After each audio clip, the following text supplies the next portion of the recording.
Welcome back ناظرین. Break سے پہلے آپ مسائل سن رہے تھے اور یقیناً ہمارا بھی دل کر رہا تھا کہ آغا صاحب بتاتے جائیں اور ہم سنتے جائیں، لیکن کیونکہ وقت کی اتنی گنجائش نہیں ہوتی اور ہر مرحلے کو اپنے اپنے ٹائم پر طے پانا ہوتا ہے. یہ مرحلہ انتہائی اہم ترین ہے. اس میں عموماً وہی سوالات کیے جاتے ہیں کہ جس سے پالا اکثر پڑتا رہتا ہے. آج دیکھتے ہیں کہ کیا کیا سوالات کیے گئے. پہلا سوال یہ ہے کہ کیا رقص کا فن سیکھنا اور سکھانا جائز ہے؟ یا سب ذرا اس پر روشنی ڈالیے گا کہ عموماً یہ کیونکہ اسکولوں میں بھی یہ رائج ہے کہ بچوں کو بھی سکھایا جاتا ہے اور پھر سمجھا جاتا ہے کہ جی یہ تو جدید طرز ہے تعلیم کی. اس پر ذرا روشنی ڈالیے گا کہ رقص کا سیکھنا اور اگر سیکھا ہوا اس کو سکھانا، اس حوالے سے شریعت کیا کہتی ہے؟ رقص یعنی ناچنا. پہلے تو اس کا اپنا حکم دیکھنا چاہیے کہ ناچنے کا حکم اسلام میں کیا ہے. صحیح. اس کو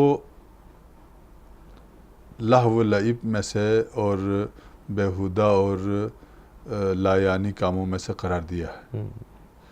اور لہو ہے، لہو سے پرہیز کرنے کا قرآنی حکم ہے. اور یہ بذات خود ایک انسانی فضیلت اور شرافت کے خلاف کام ہے.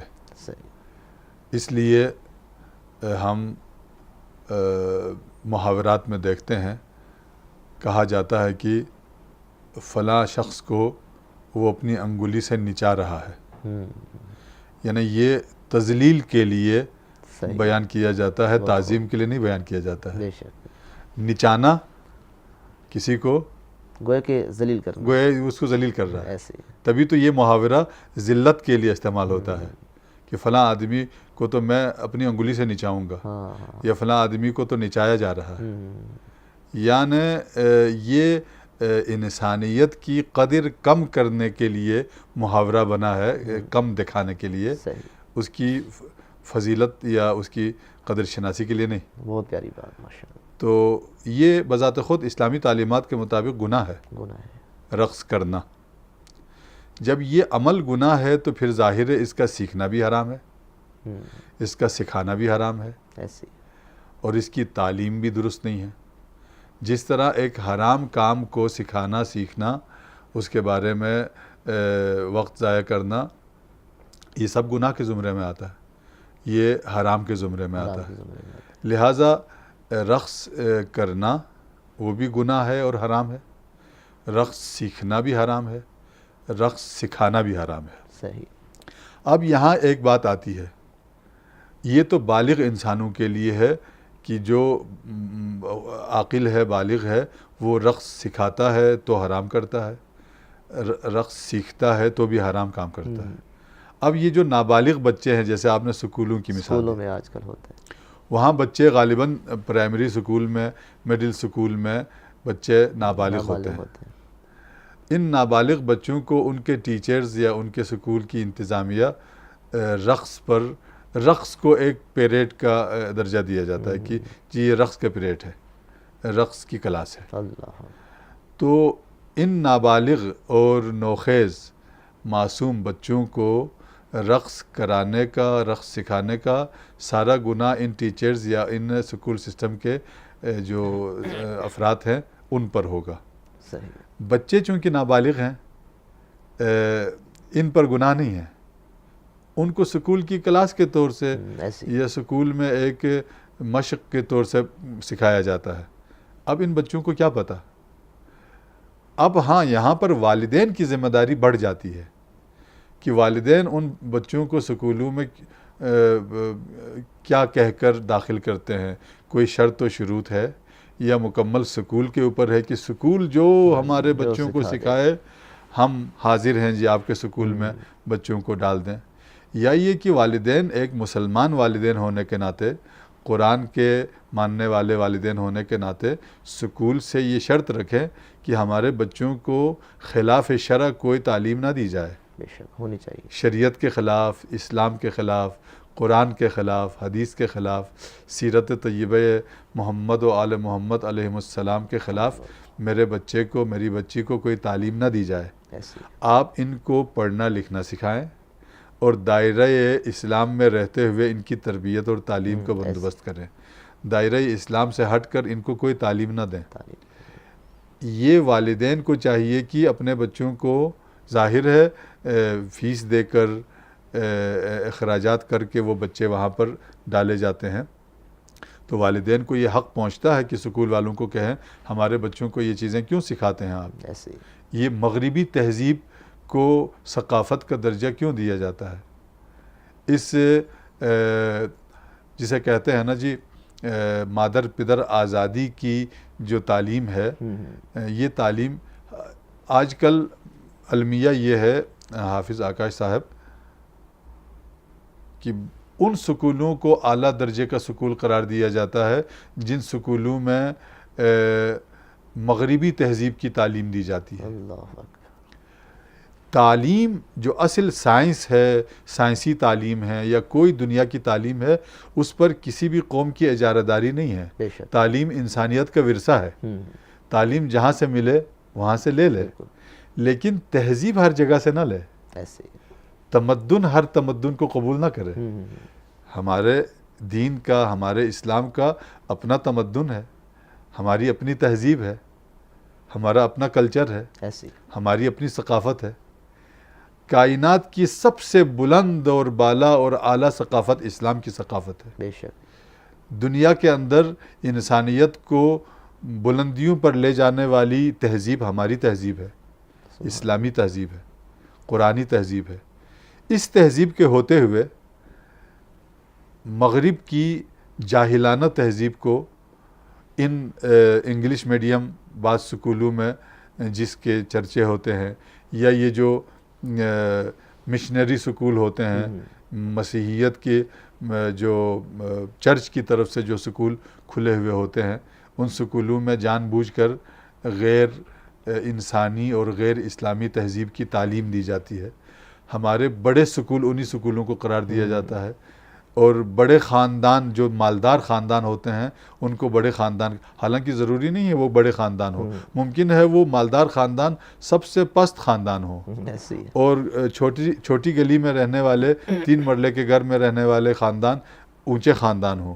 یہ جو بڑا اور چھوٹے کا جو معیار قائم ہوا نا مال کی بنیاد پر، دولت کی بنیاد پر، یہ ایک غلط معیار ہے۔ صحیح۔ لہٰذا رقص سیکھنا اور سکھانا بالغ افراد کے لیے حرام ہے۔ اب نابالغ بچوں کو سکھائیں تو ان کو سکھانے کا گناہ بھی انہی سکھانے والوں پر ہوگا، اور والدین پر بھی، اور والدین پر بھی ہوگا کہ وہ بھی لاپرواہ ہو جائیں۔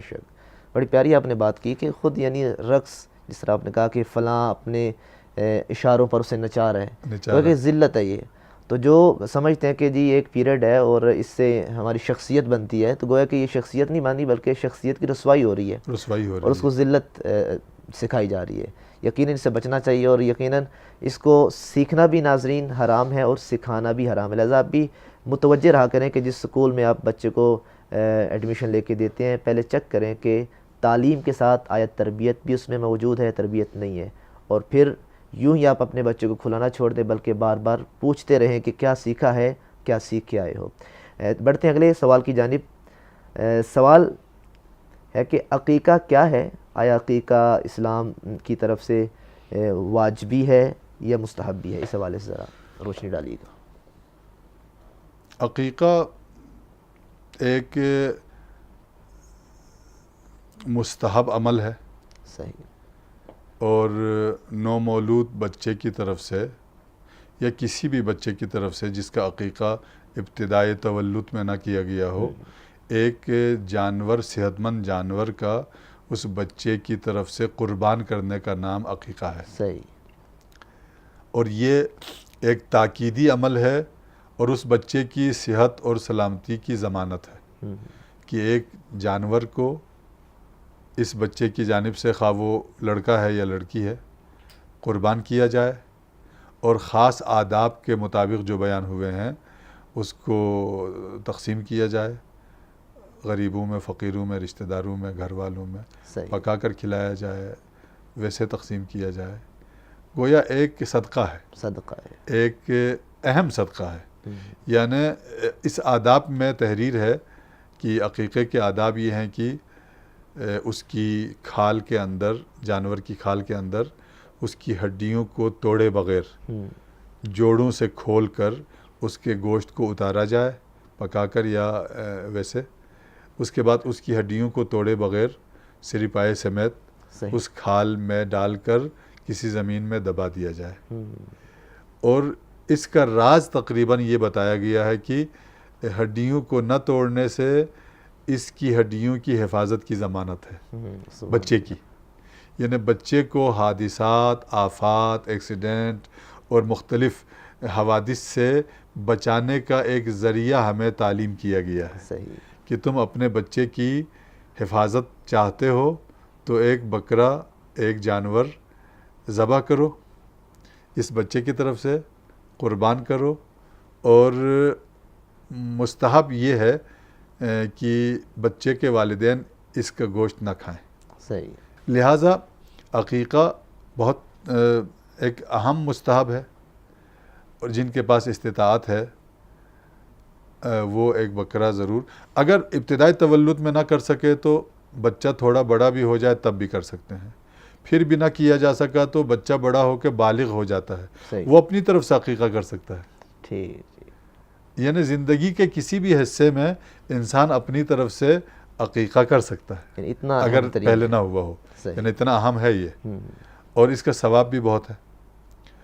اور جس طرح قربانی مستحب ہے ذی الحج کے 10 تاریخ کو عید قربان میں، اسی طرح عقیقہ بھی مستحب ہے، اور اسلام نے ایک صدقے کے اوپر زیادہ تاکید فرمائی ہے اسلامی تعلیمات میں، وہ ہے ذبح جانور ذبح کر کے صدقہ نکالنے کی تاکید بہت زیادہ ہے۔ تم اگر گھر بناؤ تو ایک جانور کا صدقہ کرو، تم اگر سفر میں جاؤ تو ہو سکے تو ایک جانور کا صدقہ کرو، سفر سے بسلامت واپسی آئیں تو شکرانے کے طور سے ایک جانور ذبح کرو۔ خون نکال کر صدقہ دینے کی تاکید زیادہ کی گئی ہے، اس لیے کہ اللہ تعالیٰ نے اس میں ایک تاثیر رکھی ہے۔ رب کائنات نے گویا جان کے بدلے جان کا ایک تصور رکھا ہے، یعنی ایک حیوان کی جان کو انسان کی جان سے بلاؤں کو ٹالنے کا سبب قرار دیا ہے کہ ایک جانور کو حلال طریقے سے ذبح کر لو تاکہ ایک انسان کی جان کا تحفظ ہو جائے۔ سبحان اللہ۔ تو صدقہ ویسے تو اور طریقوں سے بھی دیا جا سکتا ہے، پیسے دیے جا سکتے ہیں، کھانا کھلایا جا سکتا ہے، کسی کی مدد کی جا سکتی ہے، یہ بھی طریقے صحیح ہیں، لیکن جانور ذبح کر کے صدقہ کھلانے کی تاکید زیادہ ہے، جیسے عقیقہ ہے، جیسے قربانی ہے، جیسے مثال کے طور سے اور مقامات میں اگر دعا مستجاب کرانے کے لیے بھی جانور ذبح کرنے کی تاکید ہے۔ یعنی عقیقہ جو ہے مستحب ہے، عقیقہ مستحب ہے اور بہت ثواب اور فضیلت والا عمل ہے، اور بچے کے تحفظ کے لیے بہت لازمی ہے۔ ناظرین، آپ نے دیکھا کہ عقیقہ جو ہے وہ ایک مستحب عمل ہے، اور جس طرح سب اس کو بڑے اچھے طریقے سے بیان کر رہے تھے کہ یہ خود انسان کی اپنی حفاظت کے لیے اللہ نے مستحب قرار دیا ہے کہ تم ایک جانور کو ذبح کرو، گویا کہ تمہاری حفاظت ہو جائے گی، یہ ایک صدقہ ہے، اور الصدقہ تو دوا منجح، صدقہ خود تمہاری حفاظت کرتا ہے، صدقہ بھی ایک دوا ہے۔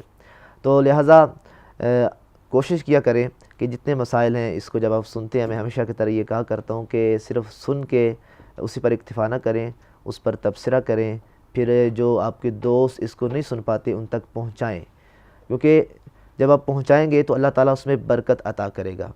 گویا کہ آپ ایک شکرانہ ادا کر رہے ہیں، جی مجھے اللہ تعالیٰ نے کچھ احکامات کو سیکھنے کی توفیق دی ہے، اس کا شکر یہ کہ میں دوسروں کو سکھاؤں، جب سکھائیں گے تو اس کا شکر ہوگا، اور جب آپ شکر ادا کرتے ہیں کسی نعمت پر تو اللہ تعالیٰ اس نعمت میں اضافہ کر دیتا ہے۔ انشاءاللہ یہ سلسلہ جاری و ساری رہے گا۔ آخر میں قبلہ کعبہ جناب مولانا فدا حسین مطہری صاحب کو انتہائی تہ دل سے سپاسگزار ہوں کہ آپ سب اپنا قیمتی ٹائم نکالتے ہیں، اور خدا سے دعا کرتا ہوں کہ آپ کی توفیقات خیر میں اضافہ فرمائیں۔ ناظرین، انشاءاللہ امید کرتا ہوں کہ آپ انشاءاللہ اسی طریقے سے اس پروگرام کو سنیں گے اور پھر ان احکامات پر عمل کرنے کی بھی کوشش کرتے رہیں گے۔